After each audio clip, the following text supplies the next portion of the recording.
Hi everyone, this is Rohit from Lifestyle Mastery, and today I'm excited to have Asya Kuznetsova, who's a product and growth expert, who's led the product growth unit at Wise. In that process is more than £8 billion worth of international transactions with over 16 million people and businesses. Welcome to the show, Asya. Thanks for inviting me. Very excited to be here today and join you on such a great path for the community to share all our knowledge with each other. Yeah, no, absolutely. I think you've had wealth of experience when it comes to product management in fintech and edtech companies.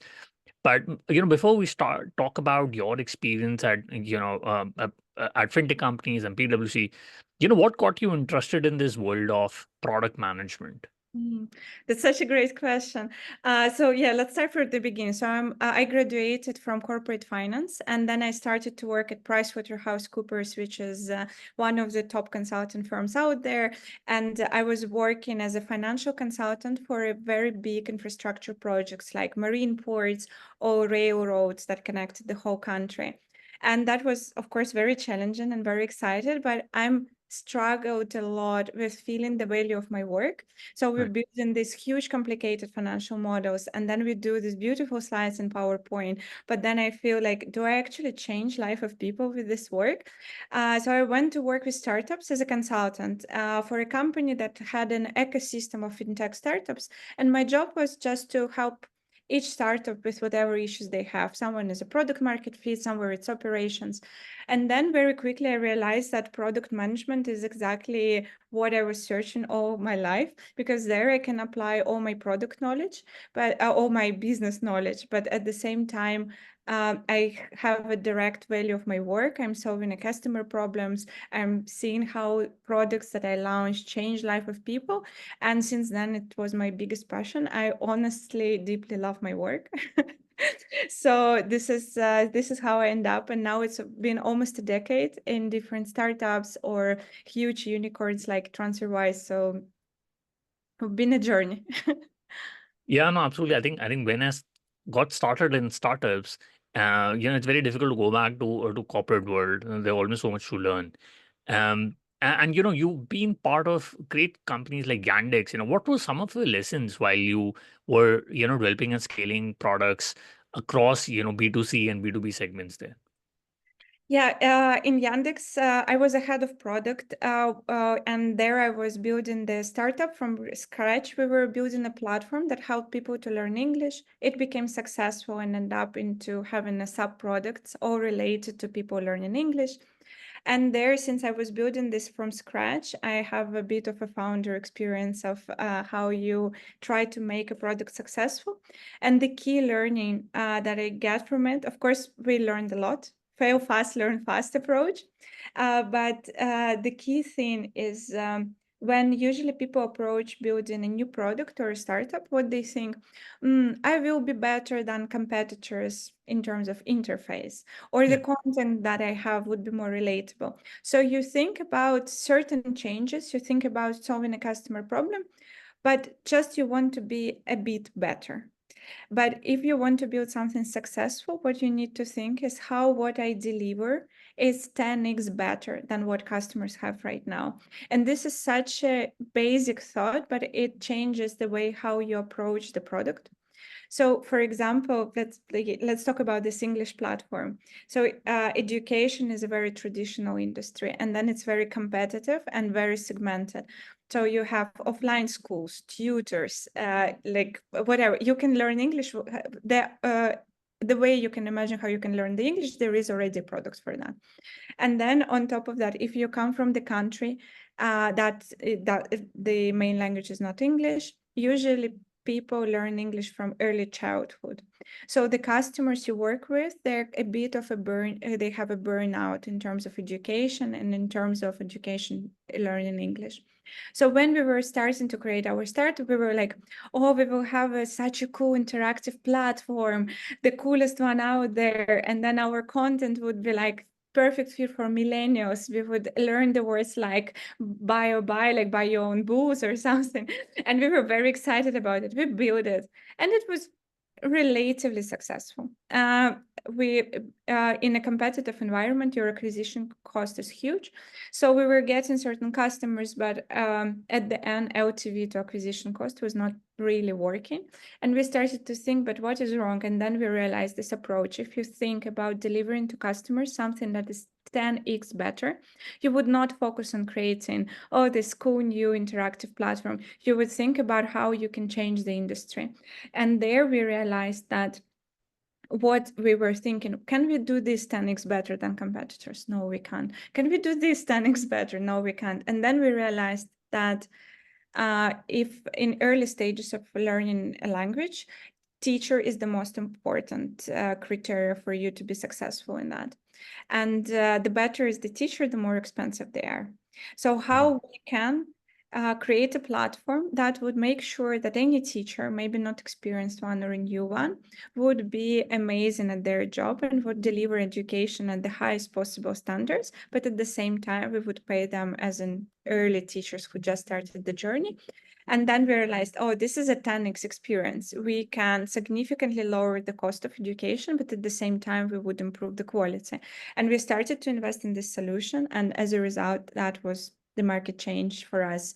And now it's been 4 or 5 years since the startup exists. We were successful. We created 3 more of them: English for kids, English for adults, business English. So now when I joined TransferWise, I see that they went through exactly the same journey. They were trying to give the customers 10x experience from what they had before, and they became a unicorn. So to sum this up, that's important not only in terms of changing the industry and solving customer problems, but if we think about growth, if you deliver to the customers 10x experience, they would become your loyal customers, but most importantly, they would recommend your product to everyone around them. And this is how you would achieve an exponential growth in the future. So that's one of the key foundations to think if you want to build the next unicorn, think about how you can do stuff 10x better.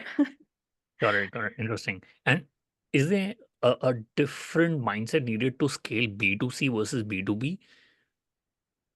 I think it's very different in terms of acquisition channels. Again, Right. as because we were providing still education for personal customers, meaning that even if we work with B2B, it still was B2B2C. But still, when you work with just customers, you influence them. They're the decision makers, and they bring you new customers. When you work with B2B, you add up the whole new additional level of decision making, of pricing, of completely different acquisition. But in terms of the product, more or less, that was the same principles that we have. We just need to deliver the best education, and then people will follow. Got it. Got it. And follow up on that. How do you balance the needs of an individual user would add of businesses when you're designing financial products at Wise? That's a great question. Actually, the answer was the same both in Yandex and now in Wise. So we always put the customer first. We deeply believe that if you respect your customer and you truly provide them with the best experience, that would result in your financial success. So, for example, Wise has the cheapest fees for transferring money in the world, and we are very transparent and we're honest with our customers where these fees are coming from. So technically, already tomorrow we can double our fees. We still will be one of the cheapest. And okay, tomorrow our profit would double and business success will be out there.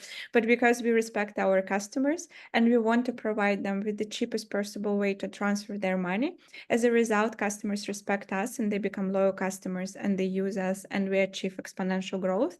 And the same was in Yandex. If we put ourselves in the customer shoes and create a smooth platform where for not that much money they can learn English, we would become successful, even though we would charge much less than our competitors.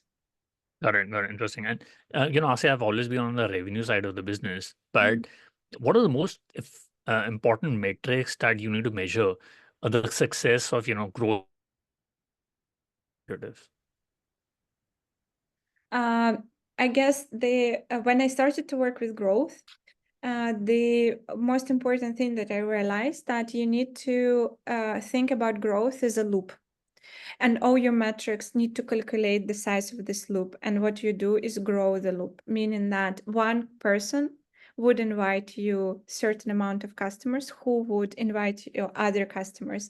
And in the perpetuity, this growth, this loop is growing and growing. So there is a key metric that we use is virality coefficient that called or growth coefficient, which basically calculates amount of new customers that you acquired, how much more customers they're bringing to you, and then you try to achieve this exponential growth, and you try to understand how you can optimize each step of the loop so it would grow faster. So that's the key metric and our North Star. But meanwhile, still any growth initiative it's an acquisition channel. So in very boring terms, you still need to think how many customers you acquire, how much money you spend on it, if any, what was their revenue, and what is the payback of this channel. And by that, you compare all the growth initiatives that you have. And I guess one of the main challenges there, if you work with recommendation journey and word of mouth, it's much harder to quantify it. So you, in the early stages, you need to think how you would try to make sure that you track right, that this customer would bring you another customer and they bring you another customer. Mm-hmm. And that way your decision-making process would be much easier in the future. Got it. Interesting. And um, I've seen with a lot of pre-seed and seed startups, they don't focus on paid acquisition, but they focus on word of mouth growth. But what strategies have you found most effective when your product managers or growth managers talk about word of mouth virality? How can you get that? Yeah, thanks for that question. I actually think that Wise is one of the top companies out there in terms of growth through word of mouth. Yeah. So what I share is like this is the concept that I learned first in Yandex, and then I realized that the same works in Wise. Let's start from the beginning. In the Yeah. first early stages, when you build a startup, your main focus is to find a product market fit and find your key target segment for whom your solution is working. At this point, you're not investing in growth, you're just basically trying to build your basic startup and your first product. But then as soon as you hit the product market fit, people start to invest in growth. And the main mistake, and the same mistake we did in early stages in Yandex, you start to invest into paid channels.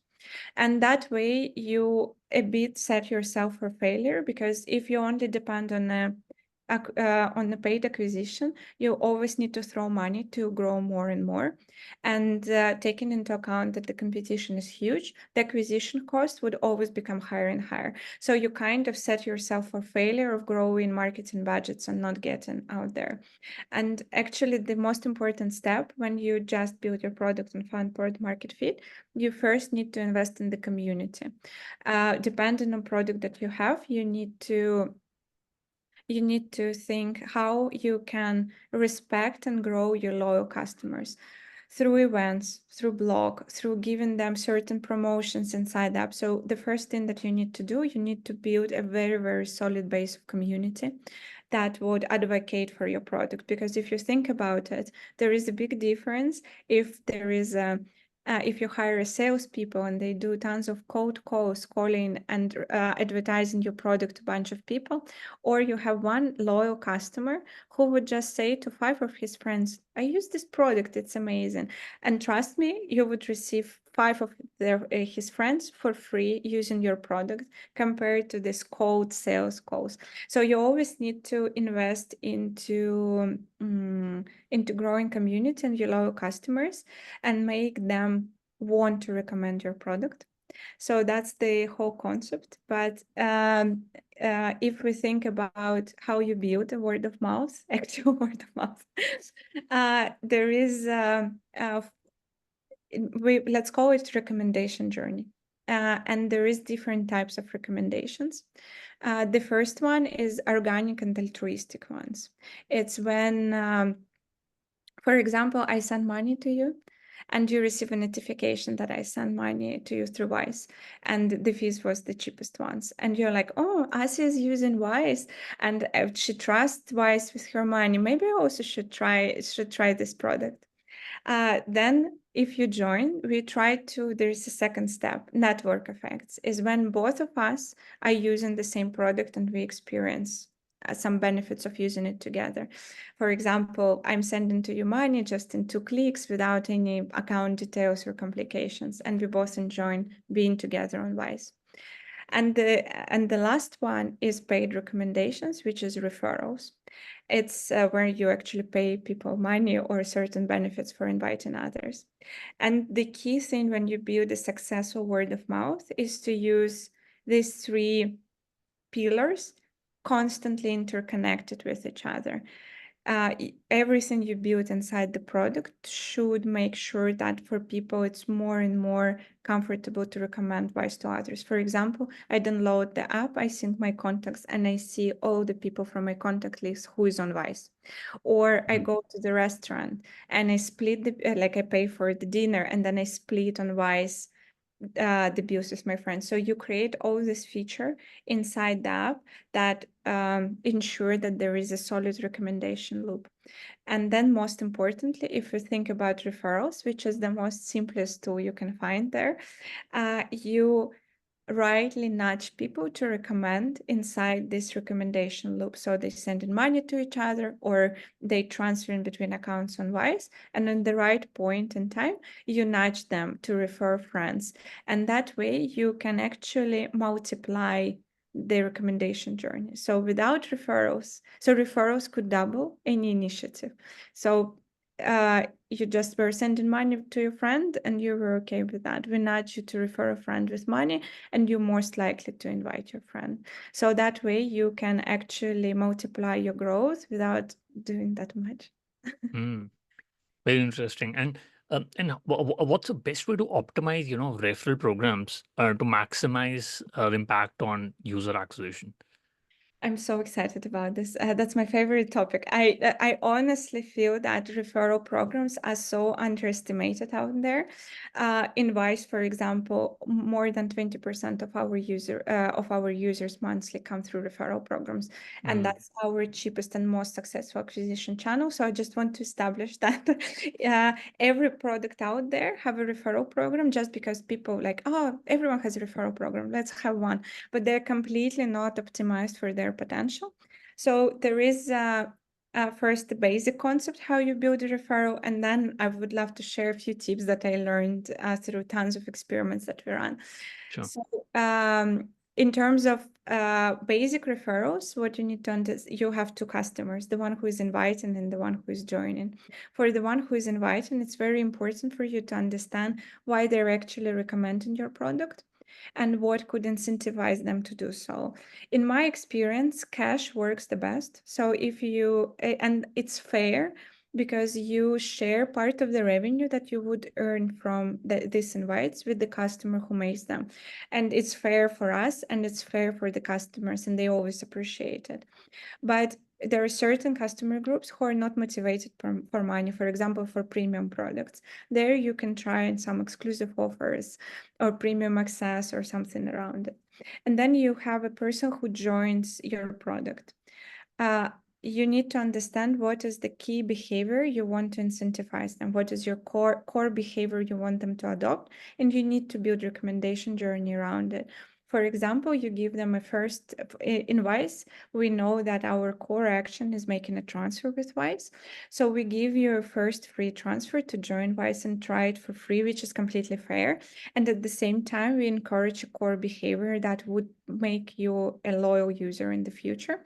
So as a result, it's simple referral program, but it actually builds it actually builds around your core actions and why people are recommending your product.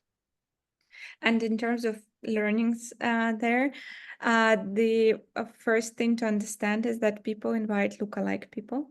Yeah. Meaning that if your referral program is the same for everyone, you're making a mistake. You Mm, need to incentivize target customers. They would bring you more target customers. If you incentivize at the same time not core user segment, you would get not core user segment. So first, always understand customer segments and build either different referral programs for each of them, or at least hide referral program from non-core customers that you don't want to incentivize. Then slips my mind.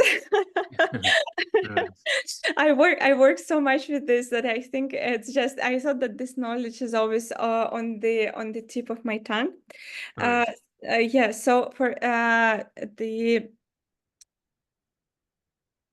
yeah, I got it. I'm back on track. The second, the most important thing is that you need to always optimize for referrals in the delight moment of your product. So when your users experiencing the most of the delight from having your solution, this is when you have to nudge them. So for example, in Wise is when you finish your first transfer with Wise, international one, we nudge you to refer friends.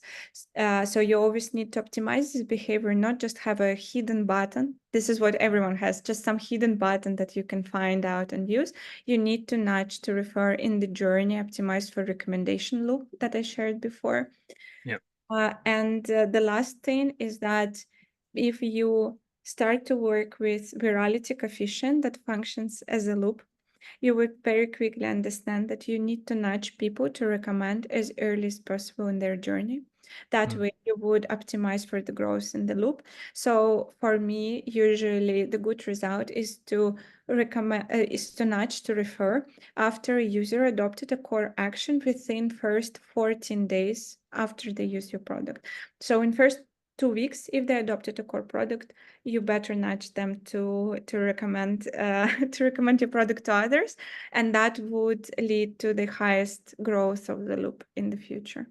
Interesting. But referral programs are very interesting because even in partnerships, we're supposed to look at, how much of leads each partner is giving, what is the partner-led growth, partner-led revenue.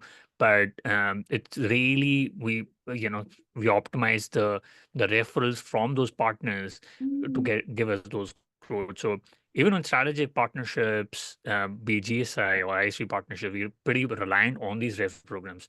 And when it comes to product-led growth companies, what is it that all great PLG businesses have in common?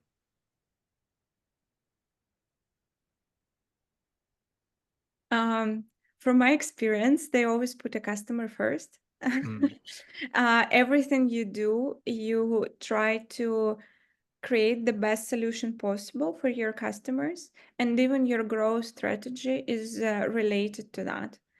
So for example, talking about referral programs, let's choose Dropbox, right? yeah. The service to hold your assets online. And there, for example, all their referral program was built in terms of a space. If you invite a friend, you would have a higher space to hold your folders with Dropbox, and then you give to your friend something that would also relate it. So everything they provide this solution, and all their growth strategy is around solving this problem, and even their recommendation journey is around inviting more customers to solve the same problem, and they provide them tools. So I think this is the most common thing among all product-led companies. It's all about the product. It's all over the product. Okay, got it. And what is the value proposition that which is segmented in PLG companies? Yeah, so I think especially if you're growing, your growth levers are very dependent on your segments. So you never should treat all your customers as the same. As soon as you grow, customers come to you with very different problems. And if you want to build a successful growth strategies for them, you need to very clearly understand what is the difference between the segments. For example, in Wise, someone is buying a property abroad, they retired and they transfer in their funds. They Mm, have completely different proposition from a freelancer who works in India for US companies and need to transfer their salary back home. So there is like all these multiple segments for whom value proposition would be different, and for them growth strategies would be also different. So in terms of value proposition, first you need to very clearly understand all your core segments. You need to Right. very clearly understand why they use your product, what core problem you're solving for them. And then you need to understand to whom and how they would recommend your product. And then you would build everything inside your product and all the incentives around that.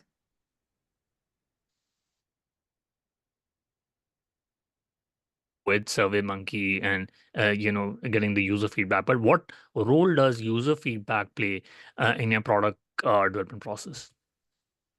It's the core of any product process. I think it's the whole foundation. If your main goal is to solve a customer problem and do it 10x better than the competitors, the only Right. thing you can do is to deeply incorporate feedback and talk to your customers what they actually want from you. I think for product managers, the thing that we always fall into is that after a while, you feel that you understand your customers. You feel like, I know better. I'm just doing the solution. I already verified multiple times. But actually going out there and talking with the customers would completely change your perspective, even though if you work in this product for 10 years. So Mm. even like of course during my like any product process, I have a part where we do research or customer interviews or UX tests. But apart from that, I usually hold a specific time in my calendar where I just talk with our customers randomly without clear agenda of developing a feature for them or anything. The more you connected to them, the better the product would be then, because the only thing you do, you're literally building the product for them. Mm. So the more you speak with them, the better your product would be. Got it. Got it. Super interesting. And as I mentioned earlier, I was working for OYO Rooms, which was like the Airbnb for India. But India was a very interesting market because what we realized is like people would welcome uh, guests and would not charge money. So we pivoted to be like the marketplace for hotels. So sometimes the cultures and how brands try to adapt in a different market is quite different. But how do you approach localization and cultural adaptation when expanding, financial products, especially in case of Wise, into new markets? That's a great question. Actually, I just recently was a part of the talk when we talked about legalization, and I had the whole list of how Wise does it. So I have like the answer on the tip of my tongue. So there Right. is actually, again, as a product-led company, we first do everything from an inside. So instead of launching something for the market and then collecting feedback and thinking, oh, whether we did something right or wrong, we try to make sure internally that we deliver the most possible solution. So first we hire people from around the world. Wise is the most international company I've ever worked. For example, my team focusing on recommendations. We are 15 people and we're all from different countries, meaning Wow. that just, can you imagine it? It's crazy. And every time we worked on any feature, I already have 15 representatives of these countries in these languages, and we can share our opinions. We can share what is happening in our local markets. We can check translations. So only by that, we're already quite fast to adapt what we're building every day to at least 15 markets. If you just think about my team, if you look around to teams that are around us, I think I can find a person from every market Wise is represented in. And the second approach that we take, we divide our teams into global and regional. And global ones are the ones who are responsible for the core product. For example, onboarding journey, how onboarding journey looks in general in Wise. But regional teams is like a representative of the customers. We use them as the main stakeholders. So they make sure that what we build in is actually scalable to their market, and that we have all the required licenses, regulations, compliance, and stuff to make it happen. So at the end, Wise is have one big scale, like our app is not different by markets, but the way we work on every solution, we make sure that it would work for any region and for any country, depending on the feedback of regional teams. So that helps a lot to already ship quite good quality products to now. Wise is represented in 160 countries, and we Right. support 40 currencies. and everything that I release worldwide on millions of customers from all over the world. And this system optimizes this hugely and ensure the quality.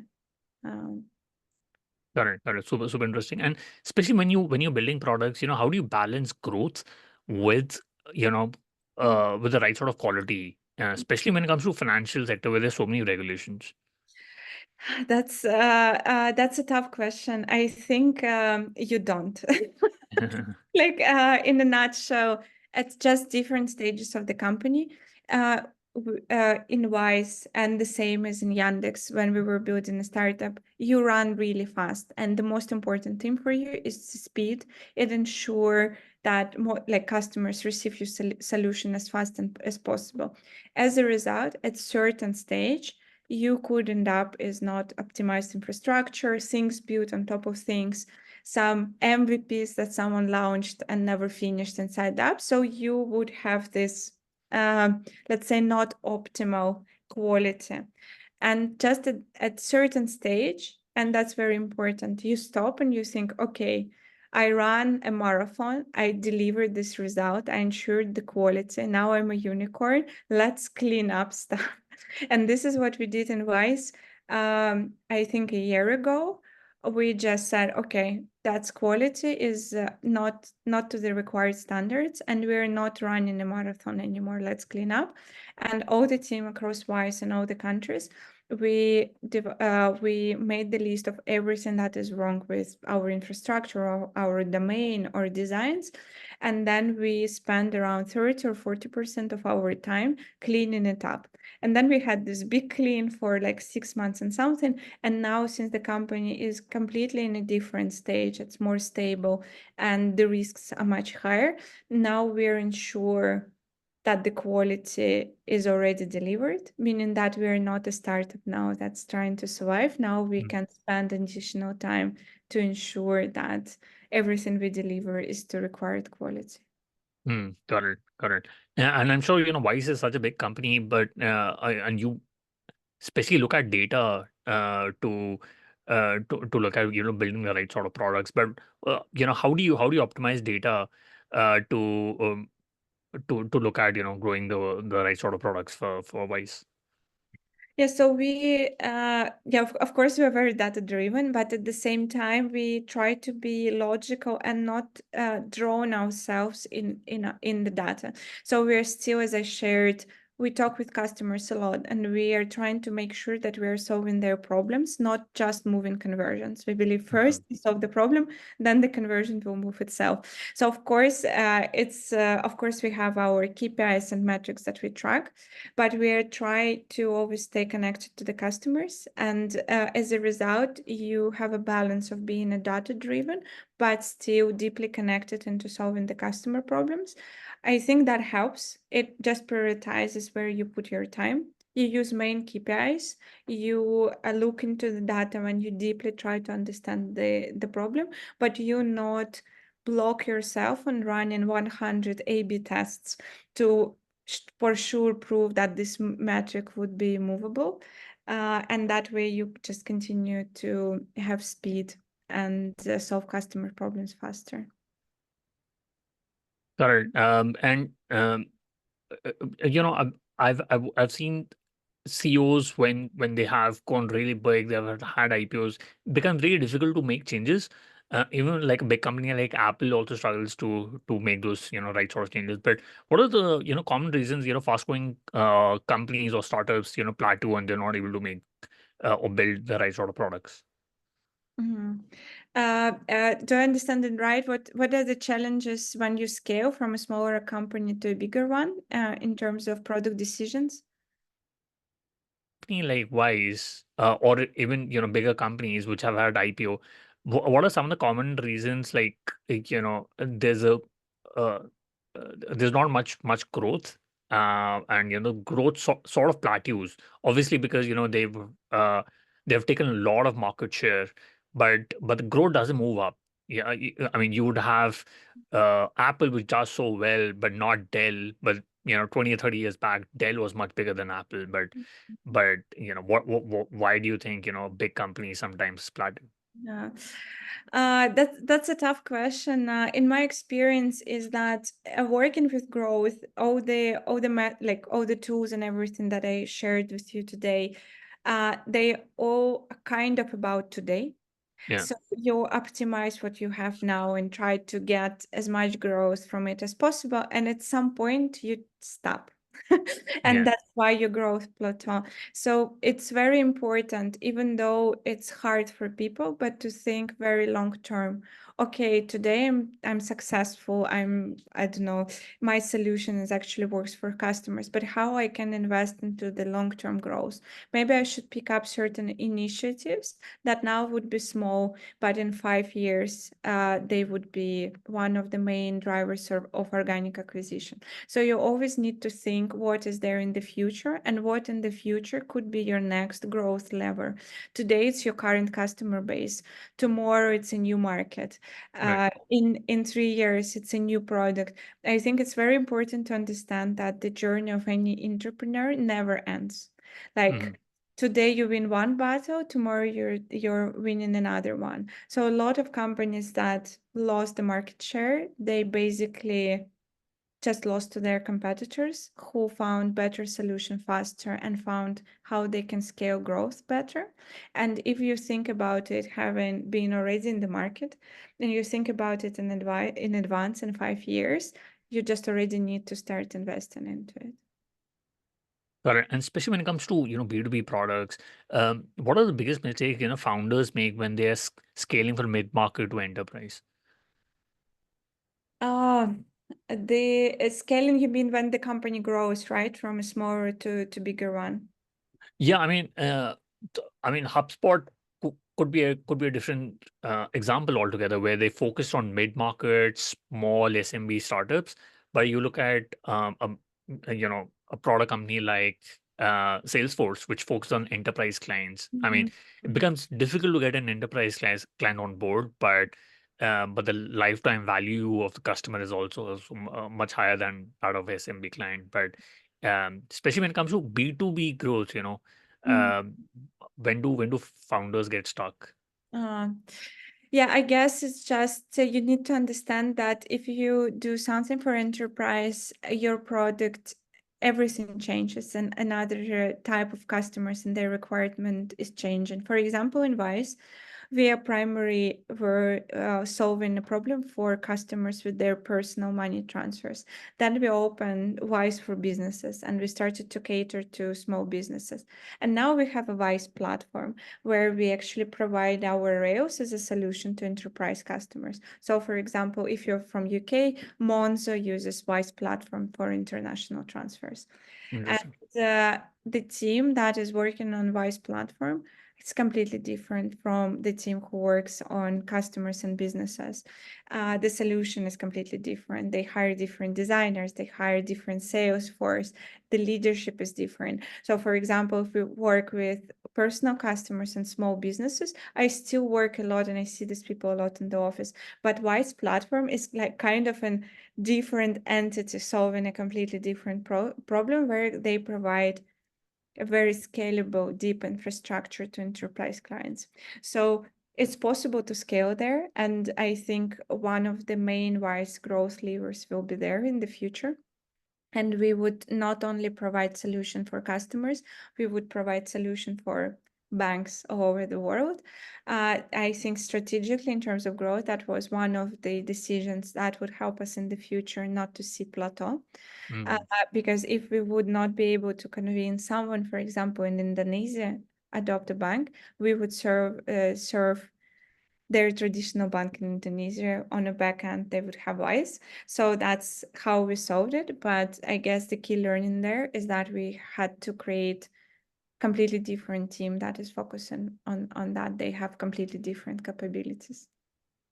Got it, got it. And yeah, I'll say I quickly want to do the top three. What's your favorite business book? I even had it on my table. This is how I really love it. If it's Andrew Chen, The Yeah, Cold Start Problem. I don't know, have you ever heard about it? yeah, no, absolutely.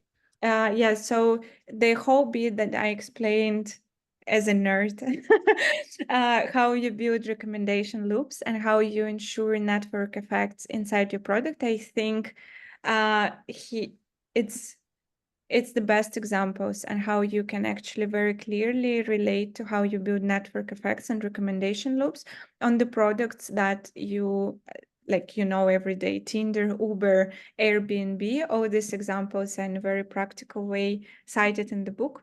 So definitely recommend everyone who is thinking about building healthy growth to read it. Got it. No, absolutely. Put that in the show notes. Andrew is one of, I think the book he's written is quite fine. If you could go back in time when you started in growth and product, what is the one thing you would have focused on or done anything differently? Yeah, I think this is where I started this, where we started this conversation, and this is exactly where it ends. It was a very painful realization, but you need to try to build 10x experience better for customers. I know that it sounds like a TED Talk inspirational speech, but if you ask yourself every time, what I'm doing, is it a 10x better? Then you actually set yourself for a success. And that was the initial mistake we made in Yandex. And that's why we lost almost a year then to restructure the product and start from scratch. So it was a very painful fail at that time.